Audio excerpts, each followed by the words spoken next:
주한 미군 기지를 반환받기 전 우리 정부는 해당 기지의 환경 조사와 위해성 평가를 합니다. 기지 내 환경 오염 정도를 파악해 미군 측에 책임을 묻고 정화 비용 등을 협의하기 위해서입니다. 환경 조사와 위해성 평가는 2009년 한미 당국이 합의한 공동 환경 평가 절차에 따라 이루어집니다. 환경 조사는 토양과 지하수에서 어떤 오염 물질이 얼마나 검출되는지를 조사하고, 위해성 평가는 환경 조사 결과를 바탕으로 그 오염 정도가 인체에 얼마나 악영향을 미치는지를 조사하는 겁니다. 서울에 있는 미군 기지 4곳의 위해성 평가 보고서입니다. 뉴스타파는 최근 반환 대상 미군 기지 관련 취재 과정에서 이 보고서를 입수했습니다. 서울 지역 미군 기지의 위해성 평가 보고서가 공개되는 건 이번이 처음입니다. 먼저 극동 공병단은 서울 중구 을지로 청계천과 가깝습니다. 서빙고 정보대는 용산구 서빙고동, 종교휴양소와 니블로 베럭스는 용산구 한남동에 있습니다. 이 미군 기지들은 지난해 12월 우리 정부가 반환받아 현재 환경 정화를 앞두고 있습니다. 위해성 평가 보고서에는 어떤 내용이 들어있을까? 먼저 이 4개 기지들 가운데 환경오염 위해성이 가장 높은 것으로 나타난 극동 공병단을 살펴보겠습니다.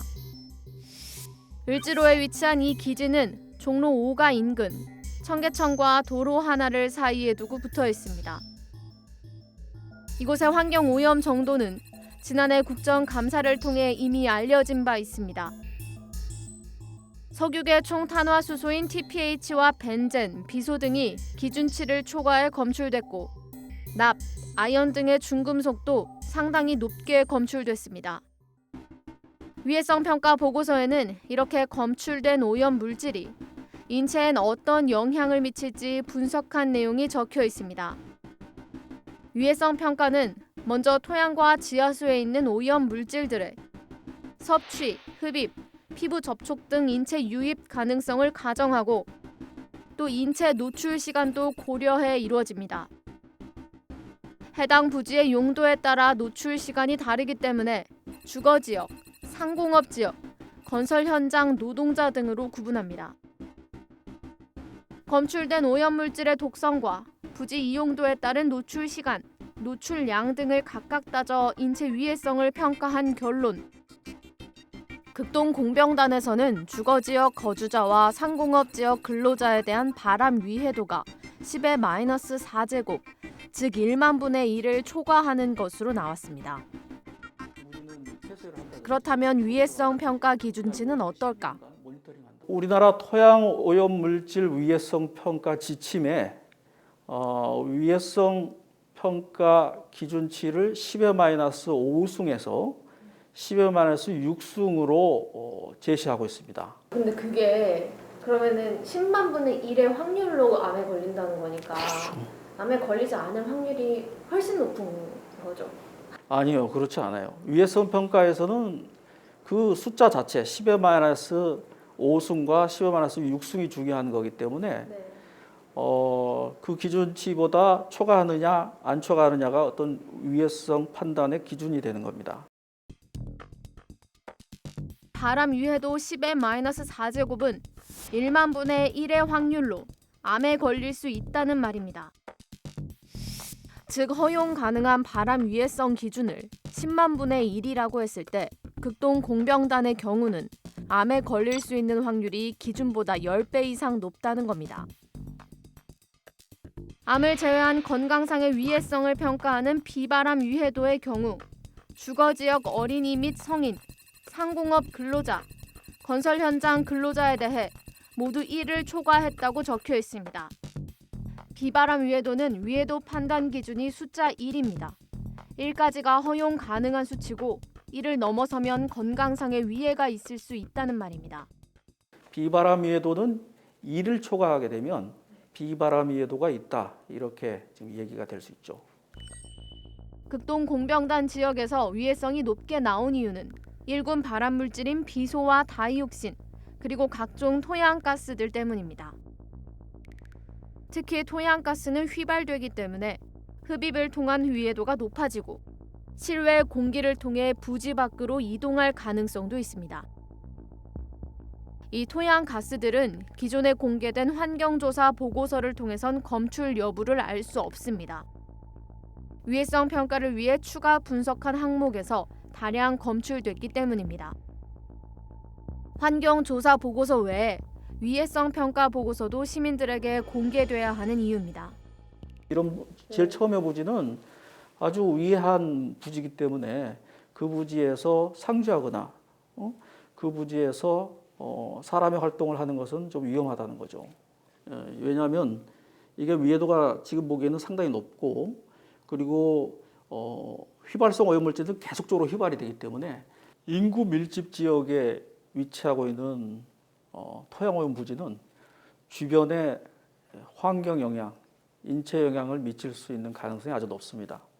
하루빨리 정화가 돼서 주변에 미치는 환경 영향 또는 인체 영향을 최소화할 필요가 있습니다. 그러나 지난해 연말 돌려받은 극동 공병단 부지는 환경 정화도 없이 현재 일부 지역이 코로나 긴급 병동으로 사용되고 있습니다. 다행히 그 부분은 다른 게 비교해서 예.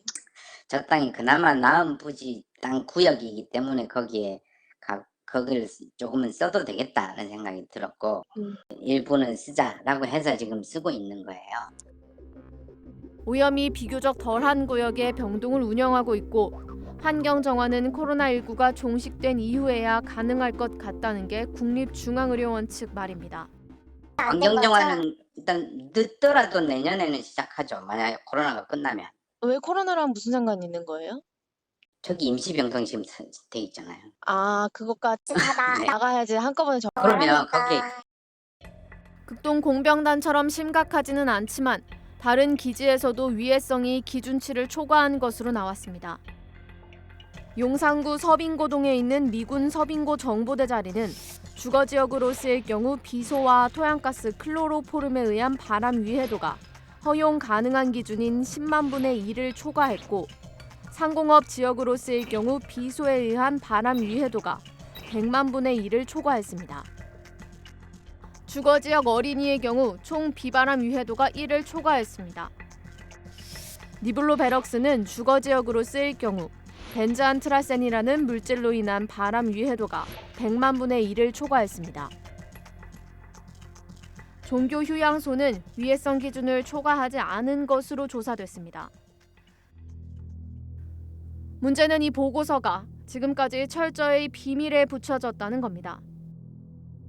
한미양국이 2009년 합의한 공동환경영향평가 JAP에는 한미 간의 합의 없이 어느 한 국가가 일방적으로 환경오염 정보를 공개할 수 없다는 조항이 있는 것으로 알려졌습니다.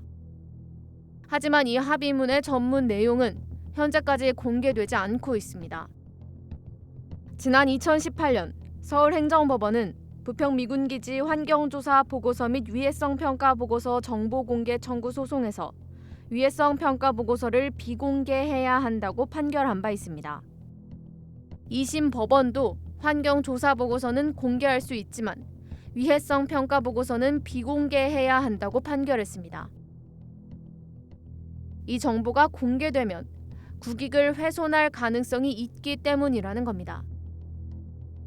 판결문에서 눈에 띄는 것은 주한미군의 입장입니다.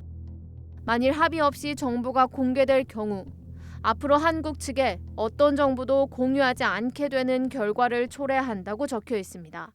국가의 이익을 뭘로 보느냐에 따라 다른 것 같아요. 어쨌든 가장 중요한 건 그 공간을 반환받는 것도 결국에 시민들을 위해서 반환을 받는 거잖아요. 시민들의 알 권리나 건강권은 등한시하고 이 외교적인 협상에 대한 부분만 계속 강조를 하다 보면 결국에는 국익이 누구를 위한 국익인지 그냥 만약 위해성 평가 대상이 미군 기지가 아니라면 그 결과는 당연히 공개되고 있습니다.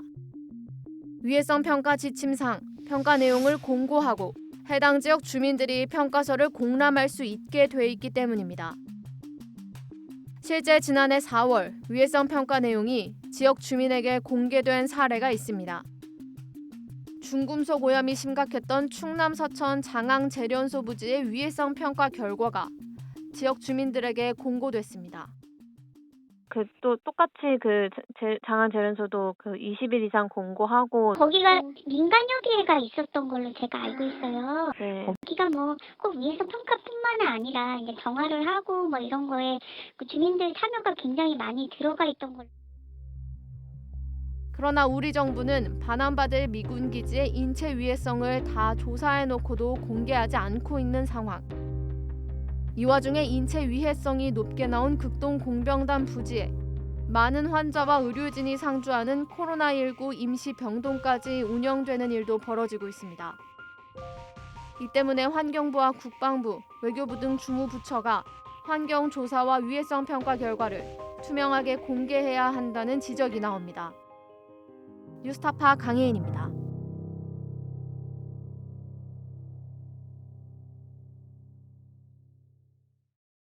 내 목숨을 걸어서라도 지키려고 하는 것은 국가가 아니야. 난 분명히 소위 애국 이런 것이 아니야. 진실이야.